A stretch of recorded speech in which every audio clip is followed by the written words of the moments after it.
Hi, welcome back to the garage again. This time I'm going to show you how to use another one of my favorite tools, the ratcheting crimper. Now, this allows you to get a whole ton of squeezing force onto wire terminations to allow you to crush the little metal pieces. A proper crimper is essential for doing crimp splices because crimp splices, while they are a very reliable splice and we use them on aircraft all the time, tend to not work so well when they're applied incorrectly or using the wrong tool. So if you're going to be working with splices, go out and get yourself a proper set of crimpers. Very, very easy to use. They're usually color-coded like this one. It's got a yellow, a blue, and a red setting. I'm going to be using the red setting because I'm using a red termination. It's really that simple. They're just color-coded. Now, when you close them up, they can't reopen. They ratchet. They only go one way. This one does have a release, but some of them don't. So if you put the wrong, let's say you put one of the larger yellow fasteners into the red spot and you started trying to squeeze it, you wouldn't be able to squeeze that thing and it would be jammed in there and you'd have to take your tool apart.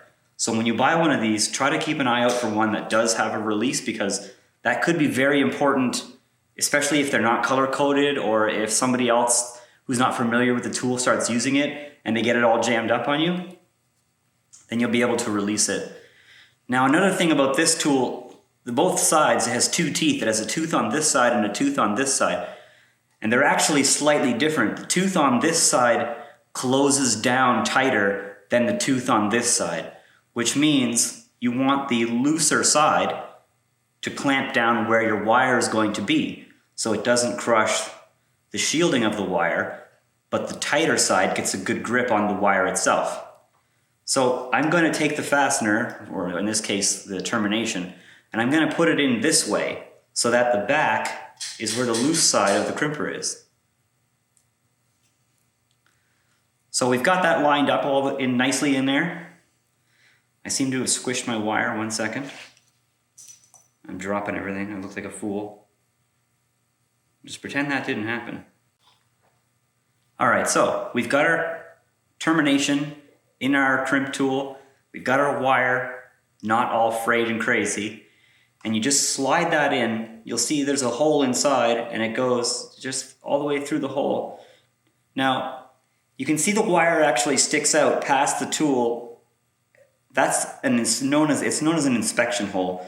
And the whole point is for the wire to actually stick out a little bit past that hole so that you can see it when you're crimping it. Now I'll just crimp this on there.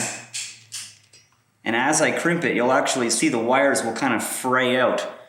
That means that the tool is squishing the wires. That's a good sign because that's what we want. Not only for a good connection, but also so this thing doesn't just pull off easily at the end. So now we've got our termination crimped on our wire. Anytime you do this, I always suggest you give it a little tug. Don't refund this thing because if you really pull on it, it will come off. But this is in there pretty good. And if you look at it closely, you'll see that there's a difference in the pattern where it gripped on.